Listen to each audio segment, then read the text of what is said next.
The gardens at Mount Stewart are the creation of Edith Londonderry, the singular visionary who was the wife of the 7th Marquess of Londonderry. On one of her first visits to the property, whilst it was still under the stewardship of her predecessor, Edith described the house and gardens at Mount Stewart as one of the dampest, darkest and saddest places she had ever stayed in. Once she had taken up residence, Edith set to with great vigour to remove 2 giant holm oaks to allow herself space to create. It is worth noting, though, that the woodland has never left Mount Stewart. Even in the formal gardens, one has the sense of the trees leaning into the spaces. The formal gardens are impressive and demonstrate Edith's sense of perspective, design and imagination within formal structures, whilst at once subverting and pouring through her own character. But they are not the only gardens here at Mount Stewart.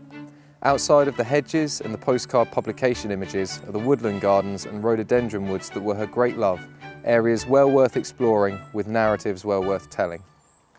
Guests of the Londonderry family would have entered the property via the West Gatehouse and been drawn along this road here, the Drive. Before reaching this point, they would have travelled alongside the tidal Strangford Lock with fantastic views in all weather.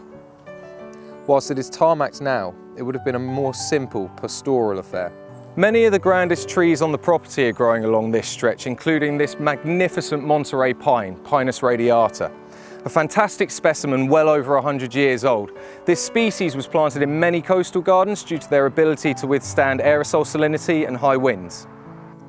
It was throughout and around these historic plantings that Edith worked her own artistry, utilising block plantings of, at the time, thoroughly modern large-leaved rhododendrons, Sina grande and Maccabianum amongst them. At this point, the drive approaches at an acute angle, so that at first glance the house appears, while grand, nowhere near its full proportions. At this point, the skilled carriageman would slow the horses to barely a movement, and the true breadth and scale of the house would be experienced in its full, awe-inspiring capacity. It was quite the journey.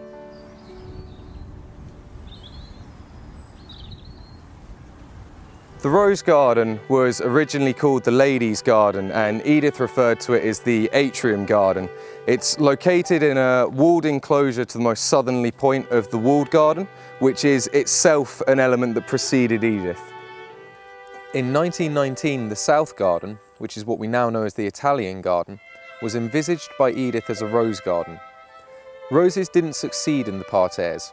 Edith concluded that this was due to the proximity to the wind and, more importantly, the salt that it carried from the loch, along with the sandy soil that had been left behind. By 1926, the good roses worth saving were being moved up to the Atrium Garden. In her 1926 diary, Edith writes that the rose garden is here, with family namesakes being planted, most being bred by famous Northern Irish rosarians such as the Dixons of Newtonards and the Macreadys of Portadown. It is also in this diary that she writes, "No scentless rose will ever be found at Mount Stewart.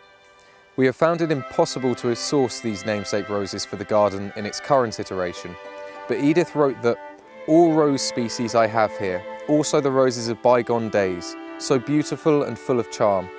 I've marked out some modern kinds, providing the revamped rose garden with its ideology. Any rose with scent and beauty, old, new, shrub, climbing, hybrid tea, is welcome in the rose garden." The current rose garden was opened in spring 2018, with the refurbishment of the hard landscaping done by gardeners and volunteers and travelling Erasmus groups, with planting largely completed but always ongoing.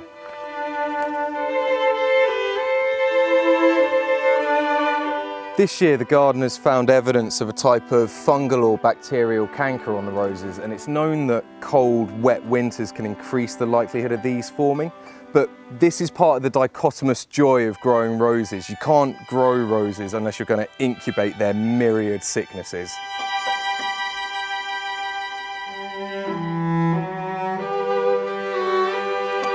It's important to slow yourself down in a garden, to take the time to view and appreciate your plants as individuals as much as an entire composition.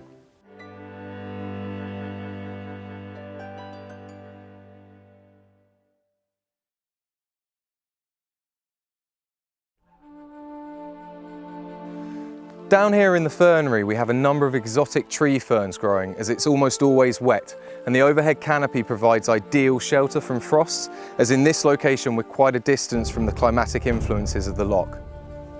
Moving through the fernery over Himalayan-style bridges built by the staff and volunteers, you come to an area recently created, the Himalayan Walk. This winding path transports the walker to the foothills of the Himalaya, with scented epiphytic Medennii rhododendrons planted into tree stumps and strange knobbly bamboos to be pushed through. And the path continues along the rhododendron walks of Clark's Hill, amongst some of the best plants collected by the likes of Forest, Rock and Kingdom Ward.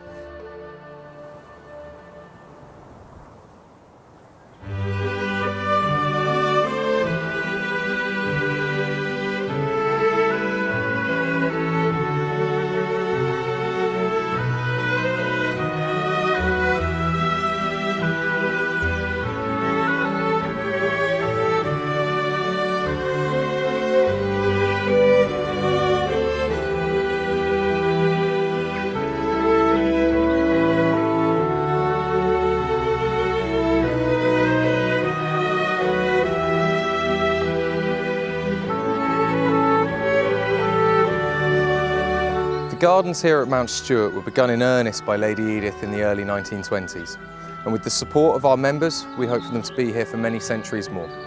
Thank you.